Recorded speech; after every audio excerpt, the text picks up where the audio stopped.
Hello guys, আজকে একটি ছোট্ট মিনি ব্লগ নিয়ে তোমাদের সাথে আবার চলে এলাম।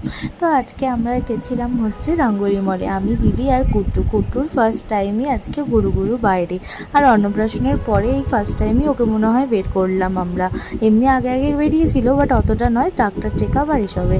তো তারপর রঙ্গোলি মলের ভেতরে এসে দিদি শপিং করছিল, আর দিদি প্রচণ্ড শপিং করতে ভালোবাসে। আর যেহেতু সংসারী মানুষ, আর দিদি বলতে গেলে প্রায় 1.5 বছর পরেই আজকে রঙ্গোলি মলে এলো। দিদির প্রেগনেন্সি জার্নি আর কুট্টু হওয়ার পর এই প্রথমবার মনে হয় দিদি শপিং করতে এলো। আর কুট্টুর এখানে কয়েকটা জামা দেখছিল, ড্রেস নিচ্ছিল, আর এদিকে সংসারী মানুষ বলে কথা, সংসারের জিনিস কিনছিল। আর আমি এখানে কুট্টুকে নিয়ে একটু গুরু করছিলাম, আর কুট্টু আমার কোলে ঘুমিয়ে পড়েছিল। তারপরে ঘুম থেকে উঠে ও হঠাৎ করে দেখলো আমরা ডমিনোজে চলে এসেছি। আর আমাদের শপিং হওয়ার পর একটু খাওয়া দাওয়াটাও তো ম্যান্ডেটারি, তো আমরা দুজনে মিলে পিৎজা নিয়ে নিয়েছিলাম। তো পিৎজা খাওয়া দাওয়া করে তারপরে আমরা টোটো করে বাড়ি যাচ্ছিলাম। আর তোমরা ব্লগটা দেখো, ভালো লাগবে।